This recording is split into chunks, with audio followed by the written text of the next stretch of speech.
Lesi sithombe esivezwa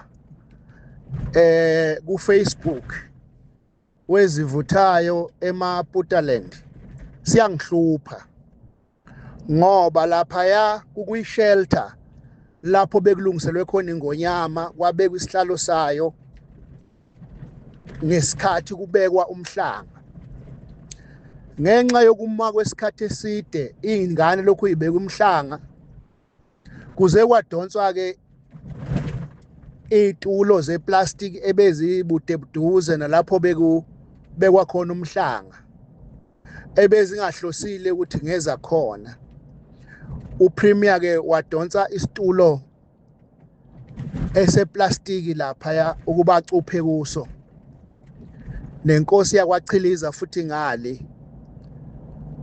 Kugcine nje namakhosi nabo bonke bebekhona laphana ngenxa yokuqhubeka kwethuba kulokhu kubekwa umhlanga. Bagcina nje abantu bey'donsela lezi y'tulo ebey'bekwe inqwaba laphaya, baxosha amakuzo ngoba bekungayona indawo yomcimbi.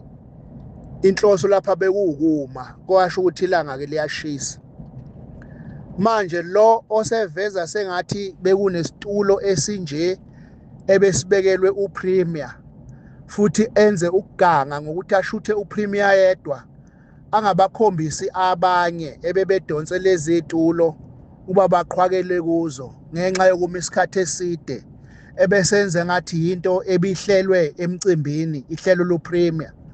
Ngiyacela ukuthi abantu bethu bema-social media sibathanda kabi ngoba basihambisela indaba, kodwa izinto ezi-positive kofanele ukuthi zigqanyiswe, kodwa izinto ezi-negative zingathathwa bese y'bekwa phambili kukhangwe ngazo amehlo omphakathi, ngoba leyo nto ayakhi.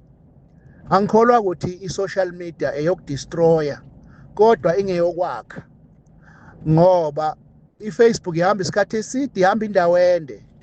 Baningi abantu abazobuka lesiya sithombe kube sengathi bekuyindawo ebihleliwe ukuthi uPremier ahlale kuyo, kanti kakunjalo. Ngiyacela asingenzi izinto ezimosha nezingakhi esizweni. Ngicela ukuthi lo ofake lesiya sithombe ku-Facebook achaze ukuthi kwenzeke kanjani.